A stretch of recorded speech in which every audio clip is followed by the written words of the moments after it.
always have the right answer when asked any question by a family caregiver. Any question, anytime, and you don't know this, Max. Anytime, anywhere, any question, just don't ask me in person. Email me, write me, call me.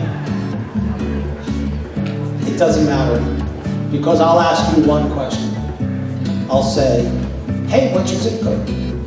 And once you tell me your zip code, I'll go to the great Google machine in the sky. I'll find out who the Alliance for Aging, their counterpart, the Area Agency on Aging, the ADRC in your community are, and I'll put you together. Because it is always the right answer. This is the gatekeeping organization.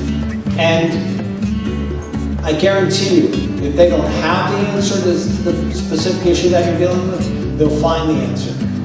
They're where the heart lies in family caregiving in your community. So now, it is my great honor to present the Executive Director of the Alliance for Aging, Max Rothman. When I was thinking about the remarks I would make this morning, I went back to an interview that Gary did with me, I guess about a year ago or so, and he published in the magazine. And I said, Gary, I can't think of anything better to say than the way you wrote it as a result of our interview. So I'm going to read that to you, where I was talking about caregivers in general.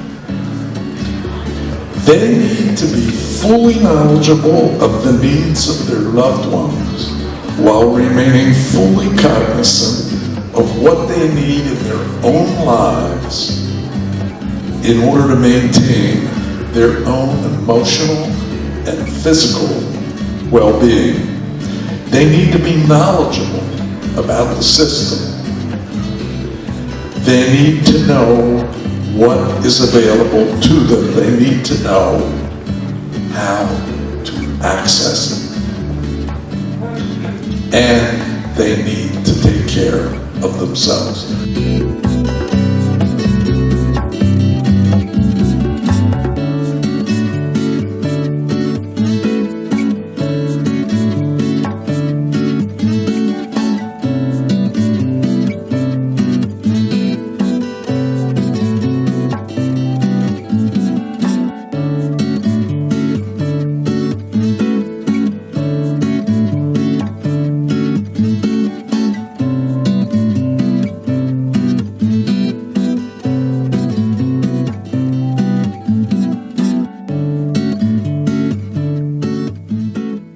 The helpline is the primary component of our agency because it's the entry point for any and all of your questions, concerns. If you need to be pointed in any direction, that's where you call, and our helpline is always at the ready. We're very willing to assist you with anything from a resource having to do with direct services at home to where can you get discount tickets for the elderly and disabled to attend activities and attend programs within the county. We want to make sure that every individual who has a disability understands their rights, understands that there are services and resources within your community that you have access to. We want you to understand that if you have a loved one who's in a facility, whether it's assisted living facility or if it's in a nursing home, that they have rights while they're in there, that they're being treated properly. We have federal authority to do investigations to make sure that they're being treated properly and cared for properly.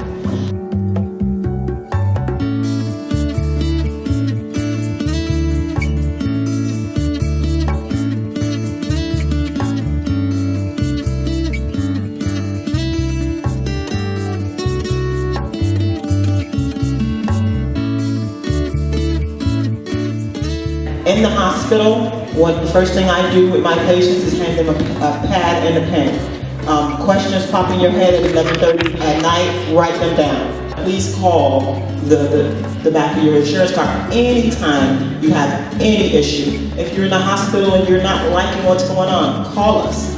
we will probably send someone out because we have somebody already on site. If you're at home and there's something going on, your home health didn't show up or something, just call us. I was a caregiver for 12 years for my mom and my aunt. And when I first put my aunt's dress on her backwards, we both agreed it looked better that way.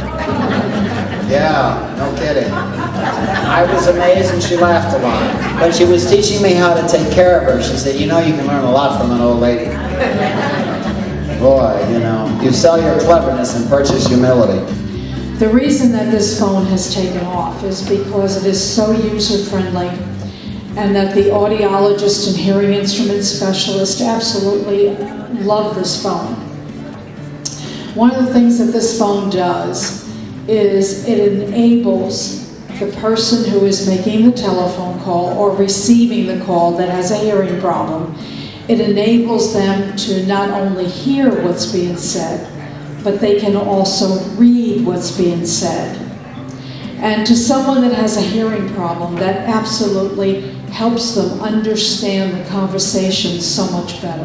When the Disability Act comes before Congress, you need to get out and vote and write your legislators, because they're trying to cut as much as they want to cut away from us. So like the young lady said in North Miami, when that Disability Act comes up, come on guys, get out and vote, because they're trying to cut the funds for what we have now.